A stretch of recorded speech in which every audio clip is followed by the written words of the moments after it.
เฮ้ยพวกเราก็อยู่ที่นี่กันมาตั้งนานแล้วนะแต่เรายังไม่เคยรู้ประวัติถึงที่นี่เลยใช่ตอนเด็กผมก็เคยได้ยินเรื่องราวมากมายเลยแต่ก็ไม่เคยรู้ว่าเรื่องราวนั้นเป็นมายังไงจริงพอเราลองมาคิดดูดีๆเราก็ไม่เคยรู้เรื่องราวในอดีตของที่นี่เหมือนกันหมู่บ้านของเราต้องมีเรื่องราวที่น่าสนใจแน่ๆเลยไม่ใช่แค่ในโรงเรียนแต่วันถึงภายในหมู่บ้านของเราด้วยใช่มีทั้งประเพณีภูมิปัญญาและวัฒนธรรมเยอะแยะเลยและพวกนายเคยสงสัยกันไหมว่าหมู่บ้านของเรามีประเพณีวัฒนธรรมอะไรบ้างเคยดิแล้วก็สงสัยว่าหมู่บ้านของเรามีเรื่องราวอะไรบ้างงั้นเราไปลองหาคำตอบกันเถอะและเราจะหาคำตอบได้จากที่ไหนล่ะลองถามชาวบ้านแถวนี้ดูไหมเผื่อเขาจะรู้เรื่องราวนั้นๆและจะได้เล่าสู่กันฟังได้เลยคงจะได้ข้อมูลที่น่าสนใจนะงั้นเราไปกันเลยที่มาของตำบลห้วยนางนี้มาจากคุณนางที่เดินทางมาจากเมืองนครศรีธรรมราชมายังเมืองตรังแต่ก็ได้เดินทางผ่านและเสียชีวิตลงก็เลยเป็นที่มาของตำบลห้วยนางวัฒนธรรมของตำบลห้วยนางที่สืบลูกหลานสืบสานกันก็คือมโนราซึ่งถ้าสมมติว่า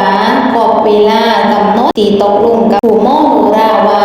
ทางลูกหลานก็จะตั้งรูปครูให้แก่บรรพบุรุษของมโนราได้กินประเพณีและศิลปวัฒนธรรมไม่ได้เป็นเพียงเรื่องของอดีตแต่เป็นชีวิตและจิตวิญญาณของชุมชนหนึ่งในประเพณีที่ยิ่งใหญ่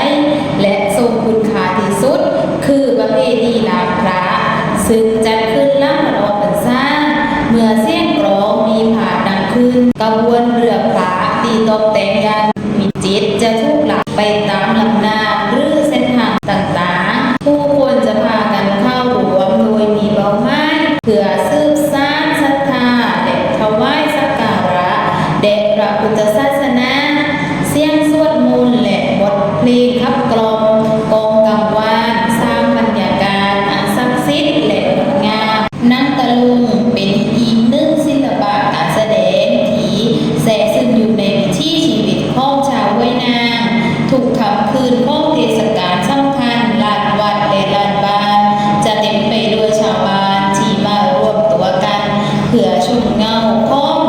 ตัวหนังตะลุงที่ใช้บนจอผ้าขาวเมื่อถึงวันทอดกฐินวัดห้วยนางจะเนืองแน่นไปด้วยชาวบ้านที่พร้อมใจกันมาทำบุญ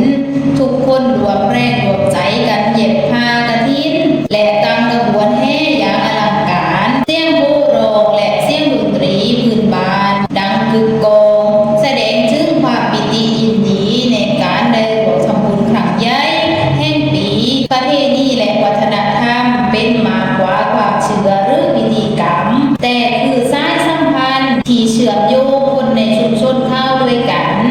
การมีประเพณีที่ทำให้ผู้คนมีจุดรวมในการดำเนินชีวิต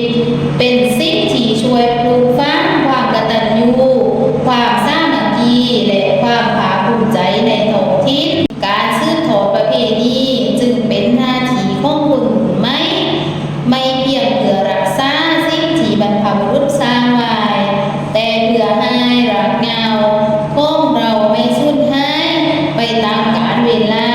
ศิลปะประเพณีและความศรัทธาเหล่านี้คือรากฐานของชุมชนห้วยนางทุกเสียงเพลงทุกจังหวะรำและทุกพิธีกรรมคือเรื่องราวที่บอกเล่าความเป็นตัวตน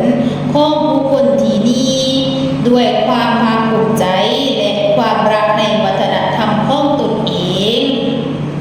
โอ้ไม่อยากเชื่อเลยว่าห้วยนางของเราจะมีประวัติยาวนานขนาดนี้ใช่เราก็เพิ่งเข้าใจเหมือนกันดีเลยนะที่เราตัดสินใจไปหาคำตอบเรื่องนี้ไม่งั้นเราคงไม่รู้ว่าเรื่องราวเหล่านี้เป็นมายังไงเราก็เข้าใจแล้วว่าวัฒนธรรมประเพณีมีความสำคัญอย่างไรฉะนั้นเราจึงต้องอนุรักษ์มันเอาไว้และเราก็ต้องเล่าประวัติความเป็นมาให้กับคนรุ่นหลังได้ฟังต่อไปนะใช่